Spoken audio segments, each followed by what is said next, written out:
Shalom Akyam. Shalom. This is the Brother Ba'ar coming back at you again with another daily exhortation to edify the body, to edify the sheep of Yahweh Ba'ashem Yahweh Shah to the best of my ability. And before I start, I want to give all praises, honor, and glory to Yahweh Ba'ashem Yahweh Shah Ba'ashem Rakah Kodash. I'd like to give double honors to the elders and apostles of Great Millstone. I'd like to give salutations to the Akyam preaching the gospel across the four corners of the earth in truth and in sincerity. Shalom Akyam. Shalom. Once again, I'm back with another daily exhortation, and this is going to be more of a quick hitter, Lord willing. And I want to start off with this first precept here. Okay, let's go. This is Jeremiah 6 verse 16. And it says, "Thus saith the Lord, stand ye in the ways and see, and ask for the old paths, where is the good way, and walk therein, and ye shall find rest for your souls. But they said, we will not walk therein." All right. So this precept, I wanted to start with this precept, for this lesson, because we once again, we just came from Passover, and this Passover we took a trip, to the countryside here in Florida. And while we were in the countryside, we decided it was that country area in Florida was pretty much Seminole area. And it was a great experience. We didn't see much, because as we were traveling, we've seen and witnessed how much Esau Edom has taken hold of the lands of our brothers, all right, who are the Reubenites, who would be known as the Seminole Indians today, But it was a spiritually awakening experience, because the scriptures are true. The scripture says, "Thus saith the Lord, stand ye in the ways and see, and ask for the old paths."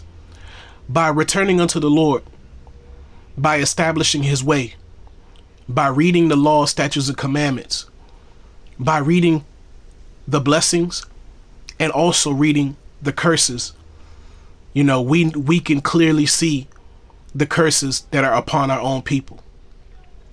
This is how you know that we are the sons of the living power. Our spirit beareth witness with their spirits that we are the sons of the living power. Based on the curses, man, you could see how the Most High has destroyed our people, especially the tribe of Reuben. Esau Edom has made the attempt of taking on the culture of the tribe of Reuben, which would be the Seminole Indians today. Now, we didn't see a large population of Seminole Indians. It was more in spots. Here, over there, a little over here, a little over there. It was more in spots. We didn't get an opportunity to see, communities. And I'm pretty sure there were communities, but they were not willing to, release that kind of information unto us, because they looked at us as so-called Negroes. And there's 3 brothers in our camp who are native. All right. 2 Gadites and 1 Reuben, but they couldn't see that. They didn't look hard enough. They didn't look at the features of the brothers. They didn't look at the spirit of the brothers. But how could they? They're not spiritual.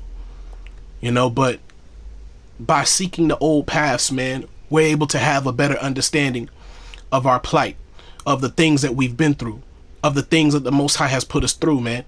And this is why Deuteronomy 28, all right, Deuteronomy 28 verse 46, and it says, "And they shall be upon thee for a sign and for a wonder." Let me go up a little bit. 1 second. Let me see. Okay. Verse 45, Deuteronomy 28 verse 45. And it says, "Moreover, all these curses shall come upon thee and pursue thee and overtake thee till thou be destroyed, because thou hearkenest not unto the voice of the Lord thy power, to keep his commandments and his statutes, which he commanded thee." All right. "And they shall be upon thee for a sign and for a wonder, and upon thy seed forever." And it was truly a sign, all right, and a wonder to see how destroyed how desolate Esau Edom has left the land of our brothers. All right, completely taken over. We went to the Seminole Cafe, the casino. You would expect Reuben to be operating that place, but no, it was Edomites. All right, the gas stations, Edomites. All right, many other different places, Edomites. Like, once again, a few Gadites, a few Reubenites sprinkled here and there. You would see them, but the spirit is gone from our people, man. The spirit is gone from our brothers, man. All right, and I also have a best friend who's a Reubenite as well.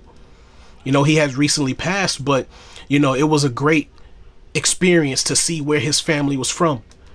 You get a better understanding of their spirit when you go to the lands where the Most High has driven them. And I thought about it. I was like, the Most High chose these particular tribes to come here first because they are the warrior tribes. All right. And their mind is set. You can see it in their spirit that their spirit is set to search out. All right. They have that spirit to search the land. That's why I believe through the spirit that the Most High sent them here first, but obviously for captivity, for our slavery. But you can see their spirit, when they walk upon the land, why it is the way it is. When you're in the country, it's a manlier vibration. It requires a warlike spirit to survive in those lands, to live in those lands. Not saying all the tribes can't live among those lands, but you can see through the spirit that the Most High put everything in its place for a reason. Okay? And it says, because thou servest not the Lord thy power with joyfulness and with gladness of heart for the abundance of all things, man. All right. So this is Deuteronomy 28, verse 62. And it says, and ye shall be left few in number, whereas ye were as the stars of heaven for multitude, because thou wouldest not obey the voice of the Lord thy power, man. All right. And it shall come to pass that as the Lord rejoiced over you to do you good and to multiply you, so the Lord will rejoice over you to destroy you and to bring you to naught. And ye shall be plucked from off the land whither thou goest to possess it. And that's what I'm saying. Now, I'm not saying that Esau Edom has completely, like, Esau Edom, the so-called white man, never had the opportunity to overcome Reuben. But you could just tell over time that Reuben may have just moved out, all right, or were pushed out. And a few were left behind, but the few that are left behind, they're completely gone in their mind. The spirit is gone. Their spirit is gone. They've bowed the knee, so to speak, to the so-called white man, to Esau Edom and his way. And when Esau Edom, when we went to certain places that, like a particular museum, or whatever, it was all Esau Edom mixing himself with the history of our people. Like, he can't just tell our story.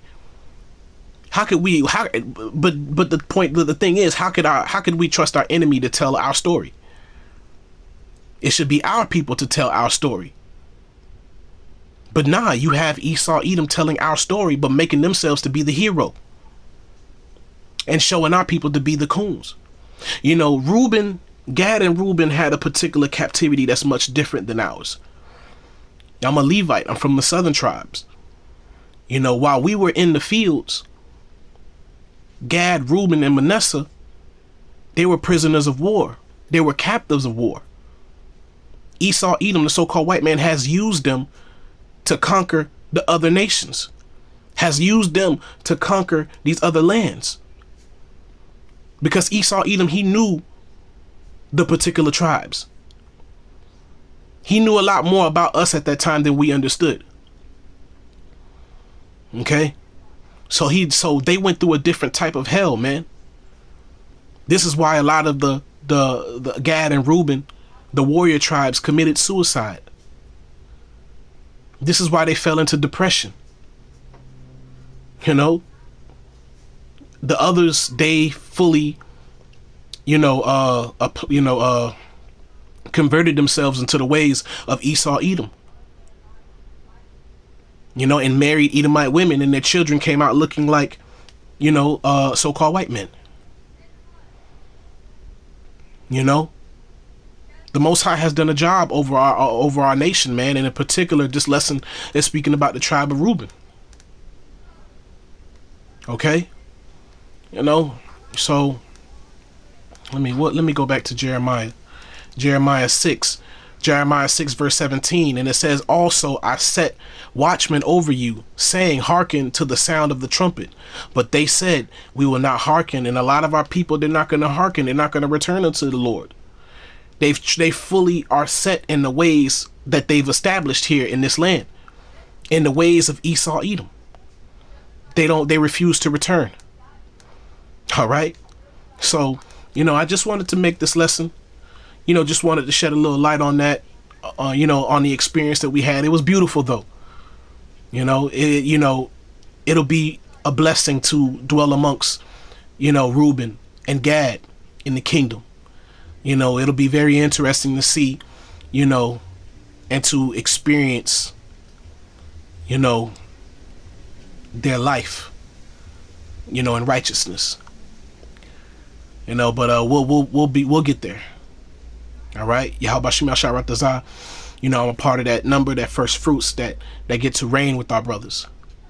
You know, and I hope y'all were edified, and I want to give all praises, honor, and glory to Yahweh, Bahasham, Yahweh Shah, Bahasham, Rakah, Quadash.